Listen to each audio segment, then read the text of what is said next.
And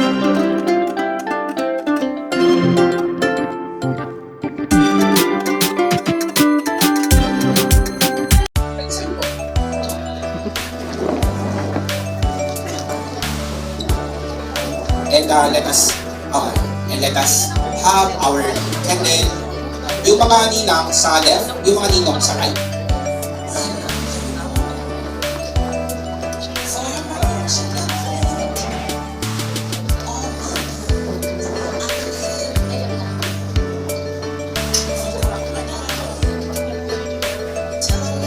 Sige po.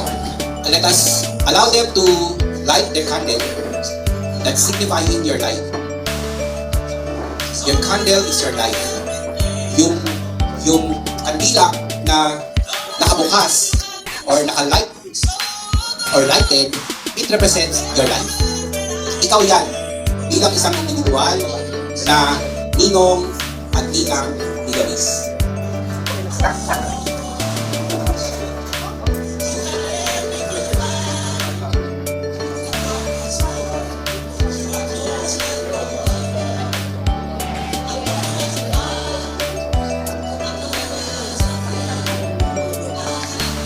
This candle is also the beginning of Isabela Eunice life's journey. Kailangan niya ng ilaw sa kanyang daraanan. Kung wala ang mga ilaw na yan, it is maybe not possible for her na magtagumpay sa buhay. Kasi madilim. Wala siyang guide. But aside from all of you, you draw light from where? You draw light from the Lord. He is the one who lighted us. Kaya yung mga ilaw na yan, yung mga pagkakataon na namamatay, or hinihipa ng hangin, mawawala ng ng liwanag, you have to always draw light from the Lord. Para tayo na mga nakapaligid sa ating inaanak, o si Eric at saka si Doris, draw light from the Lord. Kasi aminin natin sa ating mga sarili, mga kapatid, na we are so limited. Pero ang Diyos is very unlimited sa kanyang resources. In everything sa kanyang buhay. And that light will symbolize a guide sa inyong mga inaanak. Okay ba yan? Let us talk to the Lord in prayer. Heavenly Father, maraming salamat po dahil ikaw yung ilaw na nagsisilbing gabay namin sa mundong ito na napakadilim, magulo, ang daming mga challenges. Ayaw namin lumaki, Panginoon, si Isabela Eunice sa ganitong klaseng environment, Panginoon. But we cannot do apart from you. We cannot be successful apart from you, Lord.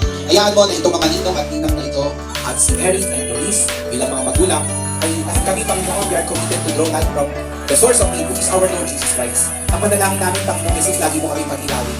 May mga problema along the way, pero kaya mong bigyan ng solusyon ng lahat ng mga ito. The purpose is to bring good guidance sa aming inaanak na si Isabela. This is just a simple, Lord, but it's so very impactful and so powerful once we put ourselves into it. Once we practice it, O Lord. At sa umagang ito, sa tanghali, sa araw na ito, Panginoon, let your light empower us all throughout the days of our life. And also, to our inaanak, Isabela Eunice. Salamat po po yung aming panalangin sa pangalan ni Jesus. Pwede na po natin siya. Kaya mo na natin siya mag-aano. Importante din.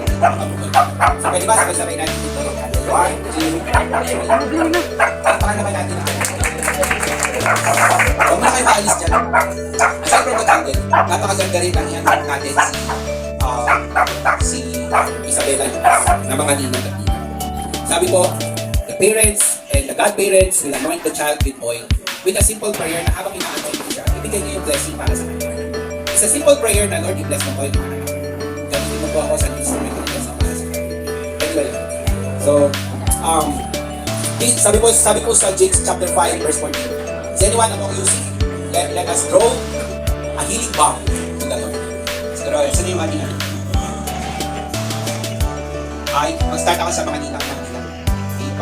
Pour out natin yung oil kay sa ating inaanak. Kaya ito muna kay Eric. Kaya nalaksan ito. Tapos sila nalaksan. Say a little prayer. Say a little prayer. A wish prayer. And then sa mga ninang.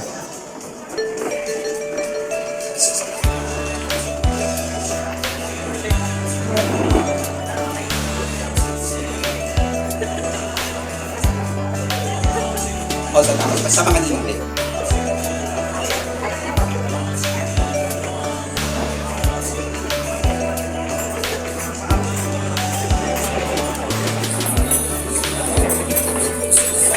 Tapos po, sa mga ninong naman, si Misty mamaya ilaw din natin. Kasi ano ba sa pa-Arnie?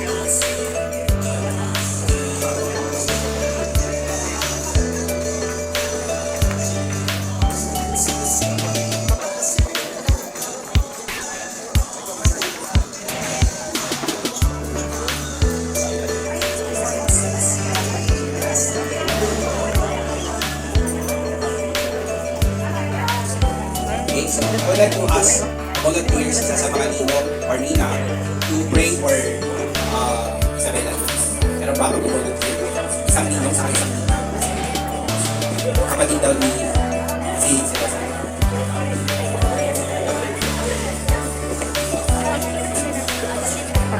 Ngayon kami po ay lumalapit sa inyo na may pusong punong-puno ng pasasalamat. Salamat po sa kaloob ng buhay ni Bella at sa pagkakataong ito na siya po ay tinanggap sa iyong banal na Panginoon. Lord, dinadalangin namin ang binyag na ito ay magsisimula ng isang makulay at matagumpay na buhay namin Bella. Naway lumaki siya sa pag-ibig at pananampalataya at magpatuloy sa paglakad sa landas na pinapakita niyo sa kanya. Panginoon, palakasin po ninyo ang kanyang pamilya, mga magulang, na sila Eric at Luz. Bigyan po ninyo sila ng lakas at gabay na magpapalakas si Bella na may tapat at paggalang sa inyo. I-bless niyo po si Bella ng kalusugan, kagalakan at matagumpay na buhay at patuloy po siya maglingkod sa inyo at sa kanyang kapwa. Kami po ay nag-aaral ng dasal na ito sa pangalan ng aming Panginoon Jesus.